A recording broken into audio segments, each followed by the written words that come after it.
जय हिंद दोस्तों। मैं उदय स्वागत करता हूं आपका आपके अपने यूट्यूब चैनल उदय नॉलेज अकेडमी में। आज हमारा रेलवे प्रीवियस ईयर सीरीज का 9वां लेक्चर है। जिसने पिछले लेक्चर ना देखे हो, डिस्क्रिप्शन में प्लेलिस्ट की लिंक है, आप सभी लेक्चर को देख लें। मैं पूरे railway previous year question topic wise cover करा रहा हूँ। आज का हमारा टॉपिक है मौर्य साम्राज्य का दूसरा वीडियो है। पहला वीडियो कल मिल चुका है आपको, जिसने ना देखा हो तो डिस्क्रिप्शन में लिंक है, आप देख लो। आज दूसरा वीडियो है, इसमें आज हम पूरा मौर्य साम्राज्य कवर कर लेंगे। जितने भी क्वेश्चन आपके रेलवे पूछे गए हैं इस टॉपिक से सभी कर लेंगे। इसके आगे हम कल और ये सीरीज हमारी कंटिन्यू रहेगी, तो प्रीवियस ईयर सीरीज के लिए आप हमारे साथ जुड़े। डेली शाम को 8 बजे आपको वीडियो मिलती है, तो सभी लोग लाइक करें और चैनल को सब्सक्राइब करें। आज का हमारा पहला क्वेश्चन है, उदयन ने मगध की राजधानी को किस शहर से हटाकर पाटलिपुत्र में स्थानांतरित किया था? Right answer option D, Rajgir. Udayan ने अपनी राजधानी राजगीर से हटाकर पाटलिपुत्र स्थानांतरित की थी। उदयन अपने पिता अजातशत्रु को मारकर मगध की गद्दी पर बैठा था। अजातशत्रु शुंग वंश का शासक था। उदयन ने गंगा एवं स्वर्ण नदी के तट पर पाटलिपुत्र शहर की स्थापना की तथा इसे अपनी राजधानी बनाया था। उदयन जैन धर्म का अनुयायी था, यह जैन धर्म को मानता था। अगला क्वेश्चन है, कौन सी पुस्तक मेगास्थनीज ने लिखी है? तो right answer option C, Indica. Indica पुस्तक मेगास्थनीज ने लिखी है। मेगास्थनीज सेल्यूकस निकेटर का राजदूत था, जो चंद्रगुप्त मौर्य के दरबार में आया था, और इसकी मैं पूरी पृष्ठभूमि आपको कल समझा चुका हूँ। तो आप वो वीडियो जरूर देख लो, आपको पूरी जानकारी लग जाएगी। हर्षचरित के लेखक बाणभट्ट हैं। अगला क्वेश्चन है, अशोक के प्राचीनतम प्राप्त अभिलेख निम्न में से किस लिपि में लिखे गए हैं? तो राइट आंसर ऑप्शन सी, ब्राह्मणी लिपि में लिखे गए हैं। अशोक की लिपि ब्राह्मणी थी तथा भाषा प्राकृत थी। आपसे पूछा जाए कि अशोक की राज की भाषा क्या थी, तो इनकी राज की भाषा थी पाली। ये भी आपको याद रखना है। आज तक अशोक के कुल 40 शिलालेख प्राप्त हुए हैं। अशोक के शिलालेख को सबसे पहले पढ़ने वाला विद्वान था जेम्स प्रिंसेप। इसने 1837 में अशोक के शिलालेख को पढ़ा था। ये बहुत पूछा जाता है कि अशोक के शिलालेख को सबसे पहले किसने पढ़ा? तो जेम्स प्रिंसेप ने। अगला क्वेश्चन है, इनमें से किसने मौर्य प्रशासन में अध्यक्षों को विभिन्न विभागों के अधीक्षकों के रूप में उल्लिखित किया था? राइट आंसर ऑप्शन है, कौटिल्य ने। कौटिल्य, विष्णुगुप्त या चाणक्य, ये तीनों एक ही व्यक्ति के नाम हैं। कौटिल्य चंद्रगुप्त मौर्य के प्रधानमंत्री थे तथा कौटिल्य तक्षशिला विश्वविद्यालय में आचार्य भी थे। अगला क्वेश्चन है, निम्नलिखित में से कौन से राजा संघमित्रा और महेंद्र वर्मन के पिता थे? Right answer option B, Ashok, सम्राट अशोक। सम्राट अशोक ने बौद्ध धर्म के प्रचार के लिए बौद्ध प्रचारकों को पूरे एशिया में भेजा। इसी कड़ी में ने अपने पुत्र महेंद्र वर्मन तथा पुत्री संघमित्रा को श्रीलंका में बौद्ध धर्म के प्रचार के लिए भेजा था। सम्राट अशोक को देवनाम प्रिय के नाम से भी जाना जाता है। अगला क्वेश्चन है, किसने धर्म विजय, धार्मिकता द्वारा विजय की नीति विकसित की? तो राइट आंसर ऑप्शन बी, सम्राट अशोक ने। सम्राट अशोक ने कलिंग युद्ध के बाद युद्ध को पूर्णतः त्याग दिया था तथा धर्म विजय और धार्मिकता की नीति को बढ़ावा दिया।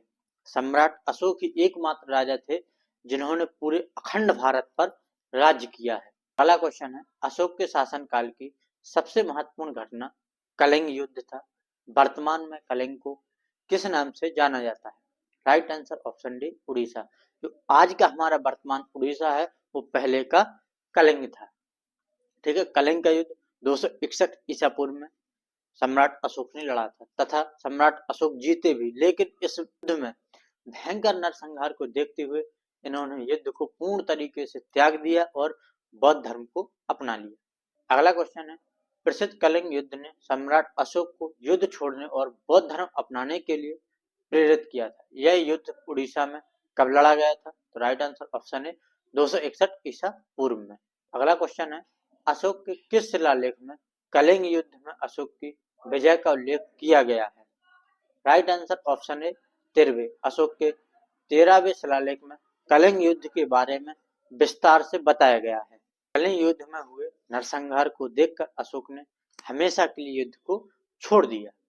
अगला क्वेश्चन है, सम्राट अशोक किसका पुत्र था जो मौर्य वंश से संबंधित था? तो right answer option B Bindusar. सम्राट अशोक बिंदुसार के पुत्र थे तथा चंद्रगुप्त मौर्य के नाती थे। बिंदुसार आजीवक संप्रदाय के अनुयायी थे। बिंदुसार को वायु पुराण में भद्रसार या बारीसार कहा गया है। बिंदुसार को अमित्रघात के नाम से भी जाना जाता है। जब सम्राट अशोक गद्दी पर बैठे तब यह अवंती के राज्यपाल थे। कहाँ के? अवंती के राज्यपाल थे। अगला क्वेश्चन है, महान सम्राट अशोक किस वंश के थे? तो राइट आंसर ऑप्शन ए मौर्य वंश। सम्राट अशोक मौर्य वंश के शासक थे। अगला क्वेश्चन है, मौर्य साम्राज्य की राजधानी थी? तो right answer option B Pataliputra. Maurya साम्राज्य की राजधानी पाटलिपुत्र थी। चंद्रगुप्त मौर्य ने 323 ईसा पूर्व में मौर्य वंश की स्थापना नंद वंश को समाप्त करके की थी। नंद वंश का अंतिम शासक था घनानंद। घनानंद को इन्होंने हराया और मौर्य वंश की स्थापना की तथा नंद वंश का अंत हुआ। कभी कभार पूछ लिया जाता है ऐसा कि मौर्य वंश की स्थापना किस वंश के बाद हुई? किस वंश के बाद हुई? नंद वंश के बाद। नंद वंश का अंतिम शासन घनानंद था। घनानंद को हराया और मौर्य वंश की स्थापना की। अगला क्वेश्चन है, कौटिल्य का अर्थशास्त्र हमें जानकारी देता है प्रशासन के बारे में? Right answer option D Maurya प्रशासन के बारे में। कौटिल्य ने अर्थशास्त्र में चंद्रगुप्त मौर्य के शासन तथा प्रशासन के बारे में जानकारी दी है। चंद्रगुप्त की जो अर्थशास्त्र है वह संस्कृत भाषा में लिखी गई है। उसकी जो भाषा है वो संस्कृत है। चाणक्य का एक अन्य नाम है?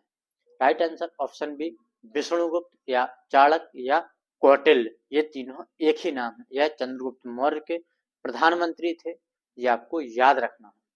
किस राजा की कहानी मुद्रा राक्षस नाटक का विषय है?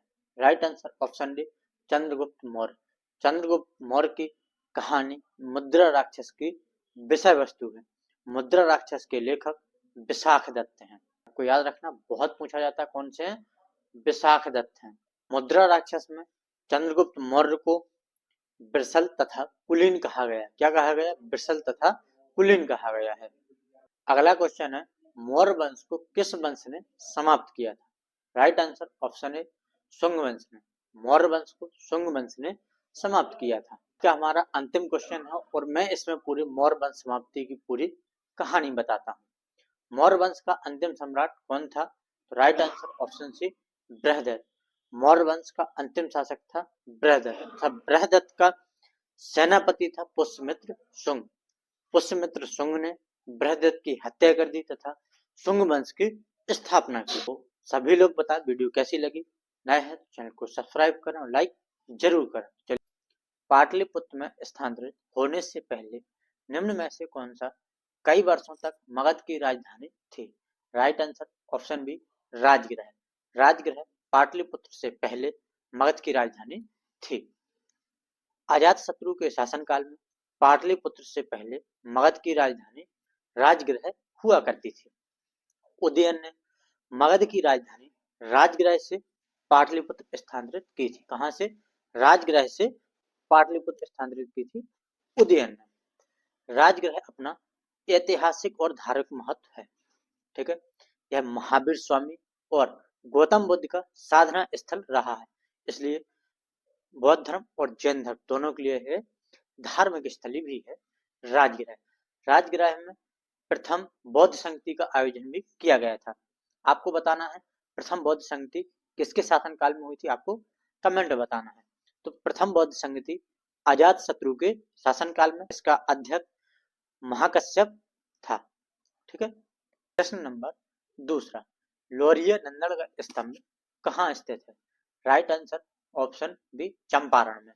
लौर्य नंदनगढ़ स्तंभ बिहार के पश्चिमी चंपारण जिले में बूढ़ी गंगा नदी के तट पर स्थित है। यह मौर्यकालीन स्तंभ है जिसे सम्राट अशोक ने धर्मलेख के तौर पर स्थापित किया था कि यह एक धर्म स्तंभ है। लौर्य नंदनगढ़ कहाँ है? बिहार के पश्चिमी चंपारण जिले में बूढ़ी गंडक नदी के तट पर।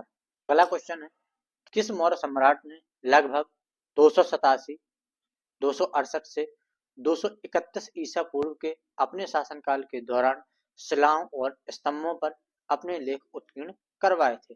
Right answer option C Ashok. सम्राट अशोक ने अपने शिलालेख बनवाए थे। ठीक है, अशोक के शिलालेख 14 विभिन्न लेखों का समूह है जो 8 अलग अलग जगहों से प्राप्त हुए हैं। अगला क्वेश्चन है, सम्राट अशोक का पितामह कौन था?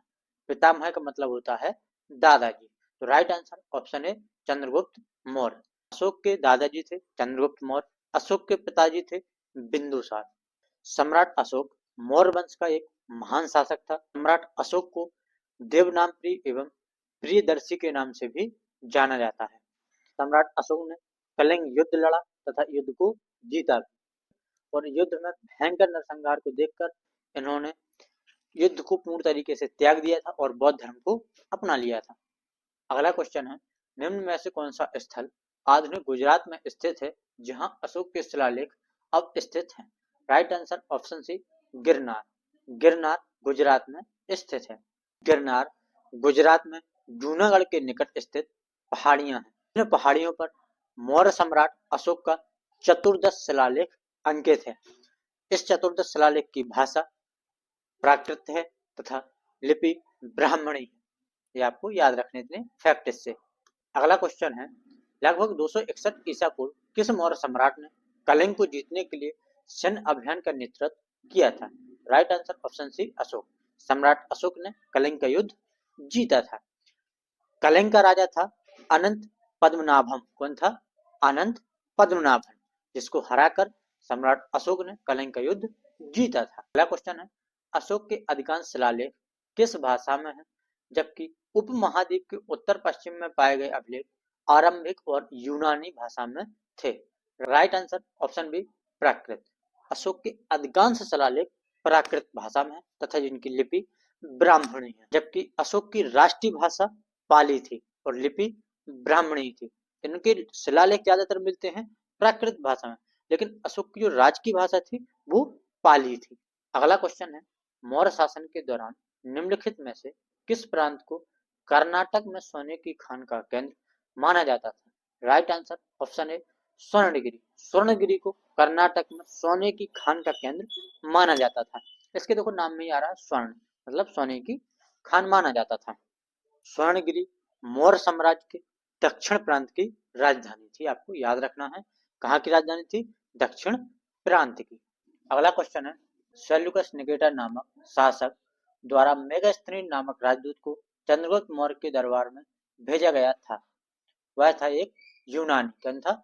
यूनानी था। अब मैं इसकी आपको पूरी पृष्ठभूमि समझाता हूँ कि क्यों भेजा गया था। सेल्यूकस निकेटर सिकंदर का प्रमुख सेनापति था। सिकंदर की मृत्यु होने के बाद सेल्यूकस निकेटर यूनान की गद्दी पर बैठा। सेल्यूकस निकेटर चाहता था कि वह सिकंदर द्वारा विजित प्रांतों पर शासन करे। इसी मंशा के साथ उसने भारत पर आक्रमण किया और उसका सामना हुआ चंद्रगुप्त मौर्य से। चंद्रगुप्त मौर्य ने सेल्यूकस निकेटर को हरा दिया और एक संधि हुई। संधि के तहत सेल्यूकस निकेटर ने चंद्रगुप्त मौर्य को कंधार, काबुल, हेरात और मकरान तट दिए तथा चंद्रगुप्त मौर्य ने सेल्यूकस निकेटर को 500 हाथी दिए। इसी संधि के तहत मेगास्थनीन चंद्रगुप्त मौर्य के दरबार में आया था और इसने फिर अपनी पुस्तक लिखी इंडिका। ये इसकी पूरी पृष्ठभूमि थी। अगला क्वेश्चन है, मौर्य शासक अशोक द्वारा निर्मित सारनाथ सिंह चतुर्भुज किससे बनाया गया था? राइट आंसर ऑप्शन सी बलुआ पत्थर। अशोक द्वारा निर्मित सारनाथ सिंह चतुर्भुज धर्मचक्र प्रवर्तन की घटना का स्मारक है। इसकी स्थापना धर्म संघ की अक्षुण्णता बनाए रखने के लिए की गई थी। यह चुनार के बलुआ पत्थर के लगभग 45 फुट लंबे प्रस्तर खंड का बना हुआ है। अगला क्वेश्चन है, 326 ईसा पूर्व में भारत पर आक्रमण करने के लिए सिकंदर ने सबसे पहले निम्नलिखित में से किस नदी को पार किया था? राइट आंसर ऑप्शन ए सिंधु नदी को सिकंदर ने सबसे पहले पार किया था। 326 ईसा पूर्व में सिकंदर ने भारत पर आक्रमण किया। सिंधु नदी को पार करने के बाद वह तक्षशिला की ओर आगे बढ़ा, जिसके बाद उसने झेलम एवं चिनाब नदी के बीच में पंजाब के शासक राजा पोरस के साथ युद्ध किया तथा राजा पोरस इसमें हार गए और सिकंदर जीत गए। अगला क्वेश्चन है, मध्य प्रदेश में भगवान बुद्ध के सम्मान में सम्राट अशोक द्वारा बनाया गया बुद्ध स्मारक है। Right answer option D, Sanchi के स्तूप। सांची के स्तूप सम्राट अशोक ने भगवान बुद्ध के सम्मान में बनवाए थे। सांची भारत के मध्य प्रदेश राज्य के रायसेन जिले में बेतवा नदी के तट पर स्थित एक छोटा सा गांव। रायसेन में एक और अन्य महत्वपूर्ण चीज है, भीमबेटका की गुफाएं कहाँ है? मध्य प्रदेश के रायसेन जिले में। 1989 में सांची के स्तूप को विश्व धरोहर सूची में शामिल किया गया था। कब किया गया था? 1989 में। अगले क्वेश्चन को चलते हैं, बौद्ध धर्म से संबंधित प्रख्यात भवन संरचना धार्मिक स्तूप का निर्माण मूलतः वंश के शासनकाल के दौरान किया गया था। Right answer option D, Maurya वंश। बुद्ध से संबंधित प्रख्यात भवन संरचना धार्मिक स्तूप का निर्माण मौर्य वंश के शासनकाल के दौरान किया गया था। धार्मिक स्तूप उत्तर प्रदेश के सारनाथ में स्थित प्रसिद्ध धार्मिक स्थल है। सारनाथ में भगवान बुद्ध ने अपने शिष्यों को पहला उपदेश दिया था। धार्मिक स्तूप की नींव सम्राट अशोक ने 249 ईसा पूर्व में रखी थी। धार्मिक स्तूप का जो विस्तार है वो कुषाण काल में तथा धार्मिक स्तूप पूर्णतः बनकर तैयार गुप्त काल में हुआ। आपसे पूछा जाए नींव किसने रखी? सम्राट अशोक ने रखी, तो मौर्य काल हो गया। इसका विस्तार किसने किया? तो कुषाण काल में इसका विस्तार हुआ। और यह पूर्ण कब हुआ? तो गुप्त काल में है पूर्ण हुआ। अगला क्वेश्चन है, बौद्ध संरचना धार्मिक स्तूप कहां पर है? राइट आंसर ऑप्शन ए, सारनाथ। में आपको अभी बता के आया हूं। अगला क्वेश्चन है, तृतीय बौद्ध परिषद का आयोजन किसके द्वारा कराया गया था? राइट आंसर ऑप्शन बी, सम्राट अशोक के द्वारा तृतीय बौद्ध संगति का आयोजन कराया गया था। प्रथम बौद्ध संगति अजातशत्रु, दूसरी कालाशोक, तीसरी अशोक, चौथी कनिष्क। इन सबके चारों के शासनकाल में हुई थी। आपको याद रखना है, कभी कभार पूछ लिए जाते हैं। तीसरी बौद्ध संगति पाटलिपुत्र में हुई थी, यह भी आपको याद रखना है। तीसरी बौद्ध संगति में तीसरा पिटक अभिधम्म पिटक को जोड़ा गया था। पहली बौद्ध संगति में दो पिटक थे, कौन कौन? सुत्त पिटक और विनय पिटक। अभिधम्म पिटक को तीसरी बौद्ध संगति में जोड़ा गया था। अगला क्वेश्चन है, ऐतिहासिक ग्रैंड ट्रंक रोड का निर्माण कई शासकों द्वारा कराया गया था। मौर्य वंश के शासनकाल के दौरान इसे क्या कहा जाता था? राइट आंसर ऑप्शन ए, उत्तरापद। मौर्य वंश में से उत्तरापद के नाम से जाना जाता था। इसका जो पुनर्निर्माण करवाया था वो शेरशाह सूरी ने करवाया था। शेरशाह सूरी की मृत्यु के बाद इसे सड़क ए आजम के नाम से जाना जाने लगा, क्योंकि इसे शेरशाह सूरी की याद में इसका नाम बदल कर सड़क ए आजम कर दिया गया। इसके बाद फिर अंग्रेज आए, अंग्रेजों ने इसे दोबारा पलट के ग्रैंड ट्रंक रोड कर दिया। अगला क्वेश्चन है, कलिंग युद्ध की हिंसा को देखकर प्रतिशोध लेने की सोच रखने वाले सम्राट अशोक का हृदय परिवर्तित हुआ और वे एक स्थिरचित्त एवं शांतिप्रिय सम्राट और किस धर्म के अनुयायी बन गए? राइट आंसर ऑप्शन ए, बौद्ध धर्म। सम्राट अशोक ने कलिंग युद्ध में नरसंहार को देखकर बौद्ध धर्म को अपना लिया था। ये प्रतिशोध की भावना रखते थे, इनके अंदर प्रतिशोध था कि नहीं हमको युद्ध करना है। लेकिन फिर जब इन्होंने नरसंहार देखा तो बस सब छोड़ दिया और बिल्कुल अहिंसा पर आ गए, तो पूर्णतः युद्ध को छोड़ दिया। अगला क्वेश्चन है, चंद्रगुप्त मौर्य के गुरु कौन थे? Right answer option B, Vishnugupta. Vishnugupta, Kautilya, Chanakya, ये एक ही है, इनके गुरु थे। किसके? चंद्रगुप्त मौर्य के गुरु थे चाणक्य, विष्णुगुप्त या कौटिल्य। चंद्रगुप्त मौर्य ने भारत में मौर्य साम्राज्य की स्थापना की थी।